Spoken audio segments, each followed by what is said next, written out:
She lay on the edge of a frozen road, a dark shape against endless white, her leg crushed tight in a steel trap. She no longer tried to escape. Instead, she used her broken body to shield a tiny puppy, barely alive, trembling beneath her chest. To the world, she was nothing more than a discarded tool of the hunt, meant to disappear in the storm. No one was supposed to find her, and no one believed a wounded animal would ever trust a human with its life. But that night, a passing truck slowed down, and the man inside chose to stop changing everything. If you believe that no life should be left to die alone in the cold, subscribe to the channel. This story might just restore your faith in miracles. The snow fell sideways over the outskirts of Anchorage, Alaska, turning the night into a vast, silent blur where sky and earth erased each other without apology. Ethan Walker drove slowly, both hands steady on the wheel of his mud-stained pickup, eyes scanning the narrow road that cut through spruce and ice like an old scar. At 42, Ethan carried himself with the disciplined stillness of a man who had once lived by orders and consequences. He was tall, broad-shouldered, with a frame hardened by years of military conditioning rather than vanity. His dark hair, once regulation short, had grown uneven at the temples, streaked faintly with gray. He never bothered to hide. A trimmed beard shadowed a sharp jawline, emphasizing cheekbones carved by fatigue more than age. His eyes, steel blue, observant, rarely blinking, belonged to someone who had learned that hesitation could kill. Ethan had been a Navy SEAL for nearly 2 decades. Afghanistan had shaped him. Losing 3 men under his command during a mission gone wrong had broken something inside him, not loudly, but permanently. Since his honorable discharge 2 years earlier, he spoke little, avoided crowds, and trusted routine more than people. Anchorage was far enough north to keep the world at a distance, and solitude suited the quiet guilt he carried like an extra layer of clothing. The heater hummed weakly. The windshield wipers fought a losing battle against ice. Then, just beyond a curve, the headlights caught something unnatural against the snow, dark, low, unmoving, yet wrong in shape. Ethan's foot hit the brake before thought caught up. The truck slid, groaned, then stopped. Silence followed, broken only by wind clawing at metal. Ethan exhaled once. His pulse slowed. Training kicked in. He pulled on his heavy parka, stepped out into the cold boots, sinking deep with each step. The wind burned his face raw, but he barely noticed. He approached the shape cautiously, scanning for traps, threats, movement. It was a dog, a German shepherd. The animal lay on its side, massive even in collapse, its thick sable and black coat crusted with ice. One powerful front leg was caught in a steel hunting trap, jaws clamped cruelly around bone and muscle. Blood stained the snow in dark, frozen petals. The dog's ears were pinned back, teeth bared, not in attack but in warning. Its amber eyes locked onto Ethan's with fierce, intelligent focus. This was no stray. The dog was mature, perhaps 4 or 5 years old, with the build of a working animal, broad chest, muscular limbs, disciplined posture even in agony. A faded scar ran beneath one eye, the kind earned in training or service, not from wandering streets. The dog didn't whine, didn't beg. It endured. Then Ethan saw what the dog was shielding. Beneath its belly, barely visible against the snow, trembled a tiny German shepherd puppy. Newborn, eyes sealed shut for thin and dark, its body no bigger than Ethan's glove. It pressed weakly into the warmth of its injured mother, unaware of the trap, the storm, the inevitability of death closing in. Something twisted in Ethan's chest. For a moment memory surged, unbidden sand gun fire, a wounded teammate bleeding out while Ethan's hands shook despite every drill he'd mastered. He had been too late then. He still heard that silence afterward. The dog growled low, a vibration felt more than heard. Ethan stopped moving. He slowly raised his hands, palms out, a universal signal that transcended species. "Easy," he murmured, voice rough from disuse. He wasn't sure who he was speaking to, the dog, the past, or himself. The wind howled louder, snow biting into exposed skin. The trap was illegal, meant for large game. Whoever had said it hadn't planned to come back soon. Without help, the dog would bleed out or freeze.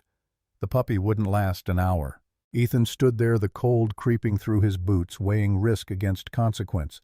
He could leave.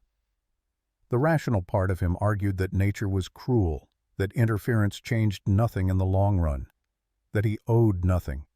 But the soldier in him, the man who had once sworn never to abandon his own, refused to step back. Slowly, deliberately, Ethan reached for the flashlight on his belt and set it down on the snow, creating a pool of steady light. The dog's eyes followed every movement. The puppy whimpered a sound so faint it almost vanished into the storm. Ethan swallowed. "All right," he said quietly. "We'll figure this out." Above them the storm raged on, indifferent to promises, unaware that on a forgotten road 3 lives had just collided and none of them would walk away unchanged. Ethan knelt slowly in the snow, every movement deliberate, controlled the way he had once approached unexploded ordnance in foreign deserts. The German shepherd's growl deepened, vibrating through the frozen air, but it did not lunge. Its body trembled violently now, not from aggression, but from blood loss and cold. The puppy whimpered again, weaker this time, a sound that slipped straight past Ethan's defenses and lodged somewhere beneath his ribs. He assessed the trap with a soldier's eye. Industrial steel. Too thick to pry open bare-handed. Designed to hold something large until it died alone. Whoever said it had known exactly what they were doing, and that quiet cruelty hardened something in Ethan's jaw. He pulled off his gloves, ignoring how the cold bit instantly into scarred fingers. Years ago, frostbite had claimed sensation in 2 of them during a winter extraction gone wrong. Pain meant little to him now. He shrugged out of his heavy parka and, speaking softly, tossed it forward so it landed over the dog's head and shoulders. The animal thrashed once, teeth snapping blindly, but Ethan was already on it, using his weight pinning the powerful body with knees and forearms like he once had with enemy combatants. It was a terrible, intimate struggle, warm blood soaking through snow breath, steaming muscles burning. "Stay," he muttered. Not as a command, but a plea. The dog weakened faster than Ethan expected. Shock was already doing its work. With one arm bracing the animal, he clawed through snow to where the trap chain disappeared into the ground. A rusted anchor bolt was driven deep beside a tree root. Ethan reached into his truck bed, grabbed a tire iron and wrench and went to work. Metal screamed against metal. His shoulders protested old injuries, flaring a reminder of the blast that had torn him off his feet years ago and left him with a limp he hid well. Finally, the bolt gave. The chain slackened. The trap still crushed the dog's leg, but it was no longer bound to the earth. That was enough for now. Ethan didn't release the animal immediately. He waited until the dog stopped struggling, until the fight bled out of its body, leaving only breath and pain. Slowly, he pulled back, keeping the parka between them. The dog's head lifted weakly, eyes burning, then dropping again. Ethan exhaled long and shaky. He moved to the puppy next. It was colder than he'd feared, tiny chest fluttering irregularly. He scooped it up gently, surprised by how light it was, like holding a memory instead of a living thing. Without thinking, he slipped it inside his sweater against bare skin. The shock of cold made him hiss, but the puppy pressed closer, instinctively seeking life. He returned to the injured dog, braced himself, and with a grunt born of exhaustion and stubborn will, dragged the heavy body toward the truck. The German shepherd weighed at least 80 pounds, all muscle and bone. By the time Ethan hauled it into the bed, his vision swam and his breath came in ragged bursts. He covered the dog with a tarp, securing it just enough to prevent movement, then climbed into the cab, cradling the puppy beneath his jacket. The engine turned. Then it coughed. Then it died. Silence crashed down heavier than gunfire. Ethan rested his forehead against the steering wheel. For a moment, just one, he considered laughing. Of course this would happen. Outside, the storm intensified, snow swallowing the road behind him. He checked the puppy. Still breathing, barely. He looked back through the rear window at the tarp-covered shape in the bed. Leaving the dog there would kill it. Bringing it inside the cab was dangerous. He weighed the risks the way he always had, stacking them neatly in his mind. Then he opened the door. He dragged the injured dog into the passenger seat, maneuvering stiff limbs into the cramped space. The cab filled with the smell of wet fur, blood, and wild earth. The dog stirred but did not attack. Ethan shut the door, sealing them together. "All right," he said quietly, voice hoarse. "We're in this now." Outside, the wind howled uncaring. Inside, 3 damaged lives waited through the longest night, bound by a decision that could no longer be undone. The cold crept in slowly like a thinking enemy. It slipped through the seals of the truck doors, pooled around Ethan's boots, and climbed his spine with patient intent. Outside, the storm showed no mercy. Snow battered the cab in steady waves, and the wind moaned with a hollow, almost human persistence. Inside, the space was tight, heavy with breath, blood, and the sharp, wild scent of a wounded animal. Ethan sat rigid in the driver's seat, every sense alert, every muscle braced for violence that never came. The German shepherd lay across the passenger seat, its massive body curled unnaturally to fit the space. Its breathing was shallow, uneven, each rise of its chest a small act of defiance. The amber eyes tracked Ethan's movements with fading intensity, no longer burning with threat but with raw vigilance. The dog was still dangerous, Ethan knew that, but exhaustion and injury had dulled its edge. This animal was not surrendering, it was enduring. Ethan respected that. He loosened his seatbelt slowly and shifted his weight, mindful not to provoke. Years of combat had taught him that fear often came from unpredictability, and predictability, even in pain, could buy time. He reached behind the seat and pulled out a spare thermal blanket, the kind he'd carried long before civilian life. Its silver surface crinkled softly. The dog's ears twitched, but it did not growl. Ethan draped the blanket carefully over the animal's hindquarters, avoiding the trapped leg, minimizing pressure. The dog let out a low sound, not a snarl, not a whine, but something in between, ancient and restrained. Ethan nodded once, as if acknowledging a fellow soldier. Beneath his sweater, the puppy stirred weakly. Its tiny body pressed closer to his chest, seeking warmth without understanding its source. Ethan slipped a hand inside his clothing, cupping the fragile form. The puppy's skin was cold, its heartbeat fluttering like a trapped moth. Hypothermia. He'd seen it before in men, not animals, but cold did not discriminate. He remembered a night patrol in the mountains years ago, holding pressure on a wound while snow fell just like this, white and endless. He remembered the quiet afterward. He pushed the memory down. "Not tonight," he murmured, voice barely audible. He twisted in his seat and reached into the back for an empty plastic water bottle. His movements were slower now, fatigue dragging at him. Outside, the engine block still held residual heat. He cracked the hood fingers, burning as he siphoned warm coolant into the bottle, careful not to spill. When he returned to the cab, he wrapped the bottle in a rag and placed it on the floor near the dog's body, a small island of warmth in the cold metal shell. Then he focused on the puppy. Ethan unzipped his sweater fully and peeled off his thermal undershirt despite the immediate bite of cold against his skin. He pressed the puppy directly against his bare chest skin to skin, covering it again with layers of fabric. His body shuddered involuntarily, but he forced himself to breathe steadily. This was no different than stabilizing a wounded teammate. Temperature, circulation, time. Minutes stretched. The storm screamed outside, relentless, but inside the cab, the world narrowed to breath and heartbeat. Ethan rubbed the puppy gently, stimulating circulation, whispering words he hadn't spoken aloud in years. Nonsense phrases, half prayers, fragments of encouragement without structure or belief. His voice cracked once. He swallowed and kept going. Across from him, the German shepherd watched. The animal's eyes softened, the sharp edge dulled by something unfamiliar. It shifted slightly, ignoring pain, inching its head closer. The dog's nose twitched, drawing in Ethan's scent, the puppy's scent, the shared warmth. A quiet understanding settled in the cab, not trust, not yet, but recognition. They were all trapped. They were all fighting the same enemy. Time blurred. Ethan's limbs numbed, his teeth chattered, but he did not stop. Then beneath his palm he felt it a faint twitch, then another.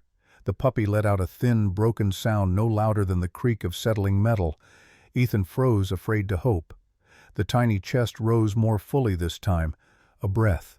Real. He exhaled shakily, a sound caught somewhere between a laugh and a sob. He checked the puppy's color, less blue now, more life. Across the cab the German shepherd lifted its head with effort and released a soft, broken whine. Ethan met its gaze. "Yeah," he whispered, "I see it too." Outside the storm raged on indifferent. Inside warmth fought back, fragile but real. The night was not over, but something had shifted. None of them were alone anymore. Dawn arrived quietly, without color or warmth, filtering through the truck's frosted windows as a thin gray promise rather than relief. Ethan woke with his neck stiff and his hands numb, breath fogging the air in shallow bursts. For a moment he didn't remember where he was. Then the weight against his chest shifted, and reality settled back in. The puppy lay tucked inside his sweater, small and warm now, its breathing steadier, its tiny body rising and falling with fragile determination. Relief loosened something in Ethan's chest that he hadn't realized was clenched. Across from him, the German shepherd stirred. The dog's eyes opened fully for the first time since the night before. They were still sharp, but the fevered edge had dulled, replaced by exhaustion and pain, held behind stubborn restraint. The injured leg remained trapped in the steel jaws, swollen and dark, but the bleeding had slowed. Ethan knew that without proper care, infection would take it or the dog soon enough. He stretched carefully, joints protesting. His reflection in the side mirror startled him. Unshaven eyes, bloodshot skin gray with fatigue. He looked older than his 42 years, worn down by a night that had peeled away whatever civilian softness he still pretended to have. Outside the storm had weakened. The wind no longer screamed. It muttered. Snowdrifts still blocked the road, but visibility had improved. Ethan stepped out of the truck, boots crunching loudly in the brittle cold. He scanned the tree line, then the road. No movement. He climbed back in and reached for the satellite phone stored beneath the seat, an old habit from deployments he'd never shaken. The battery flickered but held. The signal came through thin and distorted. He keyed in the only number that made sense. The voice that answered was calm, measured, and unmistakably used to crisis. Anchorage Veterinary Emergency. This is Dr. Sarah Collins. Sarah Collins sounded exactly like someone who had learned to stay composed under pressure. When Ethan later met her, he would see a woman in her early 50s, tall and spare, with iron-gray hair pulled into a practical knot at the base of her neck. Her skin was weathered by Alaskan winters, pale but resilient, and her face bore fine lines that spoke not of age but of years spent squinting into surgical lights and blizzards alike. She dressed without vanity, favoring heavy sweaters and worn boots, and her steady hazel eyes missed very little. Widowed young rumor said Sarah had poured her grief into animals no one else would touch: injured sled dogs, abandoned working breeds, wildlife that blurred the line between pet and wild. She listened as Ethan explained his words, clipped factual betraying the soldier still wired into his speech. She didn't interrupt. When he finished, there was a pause, then a soft exhale. "You did the right thing," she said. "But you can't keep him there. That leg needs surgery. The puppy needs warmth and milk. I'm sending someone." Less than an hour later, a low rumble cut through the quiet. A Park Service snowcat crawled into view, orange paint, dulled by ice and ooze. The driver climbed down, a broad man in his late 30s named Mark Reynolds. Mark had the thick build of someone who'd spent his life outdoors, with a red beard that looked permanently dusted with frost, and a demeanor that balanced humor with caution. Former Army injured overseas, he'd traded one uniform for another, and found peace in predictable wilderness patrols. He took in the scene with a single sweep of his eyes. "Hell of a night," he muttered. Not judgmental, just honest. Together they transferred the dog carefully into the snowcat's insulated rear compartment. The German shepherd growled once when moved, then settled, conserving energy. The puppy was placed in a heated carrier Mark produced without comment. Ethan rode in silence beside him, watching the road roll past, feeling something unfamiliar press against his ribs. Not fear, not regret, but responsibility. At the clinic, Sarah moved fast. Her hands were sure, her voice firm but not cold.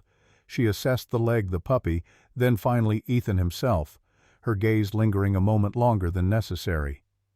"You look worse than they do," she said dryly. He almost smiled. As they prepped the dog for surgery, Sarah paused, fingers brushing aside fur near the ear.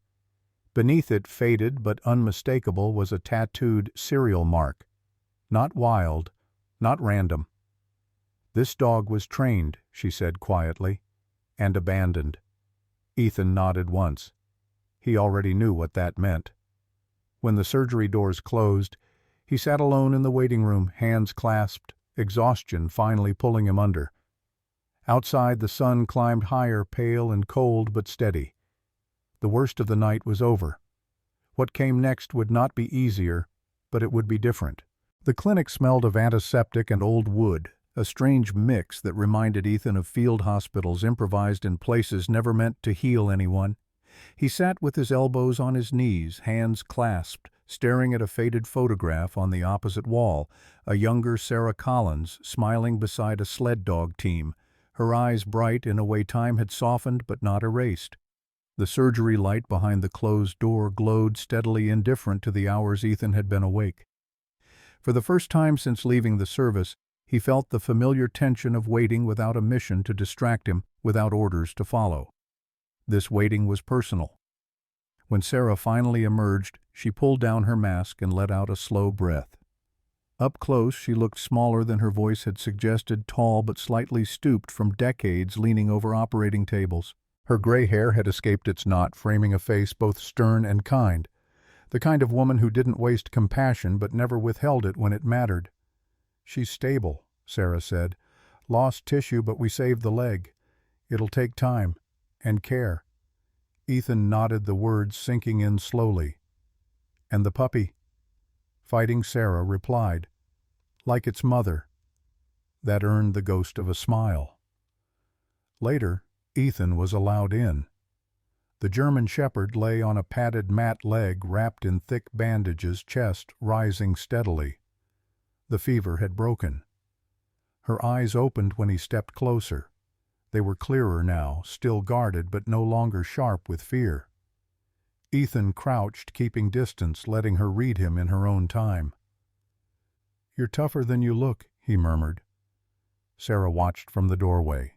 "She'll need a quiet place to recover," she said, "and someone patient." Her gaze rested on him, weighing. Ethan understood the question she wasn't asking. He thought of his cabin by the tree line, the silence that pressed in too hard some nights, the routine that kept him alive but never quite living. "I've got space," he said finally. The puppy came next. Bundled in a blanket, it squirmed weakly, eyes still sealed shut, nose twitching as if mapping a world it hadn't yet seen. Sarah handed it to him carefully. Bottle fed every few hours. "You sure?" Ethan looked down at the tiny life in his hands, at how naturally it fit there. "Yeah," he said. "I am." Weeks passed quietly. The cabin changed. Where there had once been only the hum of wind and the creak of settling wood, there were now soft movements, the scratch of claws on floorboards, the rhythmic breathing of two animals learning to trust again. Ethan named the dog Shadow for the way she followed him at a careful distance, always present, always watching. The puppy he called Echo because it answered everything Shadow did, a smaller reflection with clumsy paws and oversized ears. Shadow healed slowly. She was disciplined, methodical, clearly trained. She responded to hand signals, held eye contact, waited for permission. But there was damage, too. Loud noises made her flinch. Sudden movements sent her body low, ready to flee or fight. Ethan recognized it immediately. He moved with care, spoke softly, let routines form. Trust grew not through grand gestures but repetition. Echo grew faster. His coat darkened, his legs strengthened, and his curiosity bloomed into mischief. He chased snowflakes, tumbled over his own feet, and slept curled against Shadow's side. Watching them together, Ethan felt something ease inside him, a tightness he'd lived with for years, loosening just enough to breathe. Sarah visited once, driving out in her battered SUV. She watched Ethan work with the dogs, her sharp eyes missing nothing. "You're good at this," she said. "You know that?" He shrugged. "They're teaching me." On a clear morning months later, Ethan stood outside, breath rising in the cold as the sun crept over the trees. Shadow sat beside him, solid and calm, Echo at her feet, tail thumping eagerly. Ethan felt it then, not peace exactly, but direction. He wasn't alone anymore. He wasn't just surviving. He had a pack, and for the first time in a long while that felt like enough. Sometimes miracles do not arrive with thunder or light from the sky.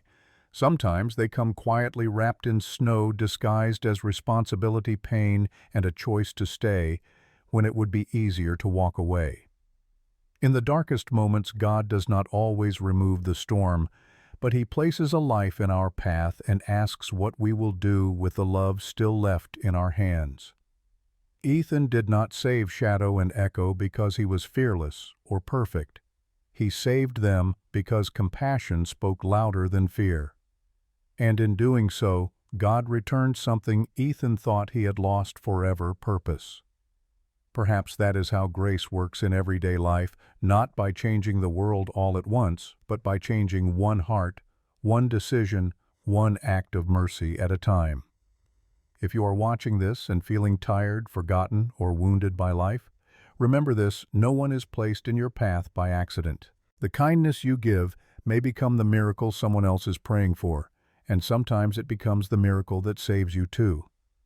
If this story touched your heart, please share it with someone who needs hope today. Leave a comment and tell us where you are watching from. We read every one. And if you believe that love, faith, and second chances still matter, subscribe to the channel so we can continue telling stories that heal. May God bless you, protect you, and walk beside you through every storm. May He grant warmth to your home, peace to your heart, and light to your path. Amen.